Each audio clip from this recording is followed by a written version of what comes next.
జగిత్యాల జిల్లా ధర్మపురి మండలం నేరేళ్ల గ్రామంలో దొంగలు బీభత్సం సృష్టించారు. ఓ ఇంట్లో చొరబడి 7 తులాల బంగారం, ₹1,00,000 నగదు ఎత్తుకెళ్లారు.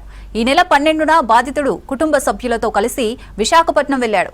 ఇవాళ ఇంటికి వచ్చి చూసేసరికి తాళం పగలగొట్టి ఉండటంతో పోలీసులకు సమాచారం అందించారు. ఘటనా స్థలానికి చేరుకున్న పోలీసులు కేసు నమోదు చేసి దర్యాప్తు చేపట్టారు. వైజాగ్ రేపు ఇంటికి మనవని ఇంటికి 2 రోజులు మొన్న 12 తారీఖు నాడు 3 గంటలకు వెళ్ళిండ్రు.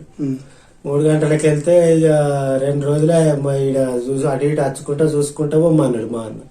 అయితే నేను వచ్చి రౌండ్ వేసేసరికి తలుపులు తాళం బలగొట్టి ఉన్నది.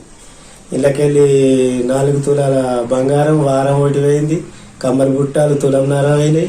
అందులోకెళ్ళి 2 చైన్లు, తులంన్నర 2 చైన్లు, 60,000 రూపాయలు ఇన్లే, 50,000 రూపాయలు అనలే నగదు. బండ్లను ముట్టలే, బండ్లు ఏమనలే.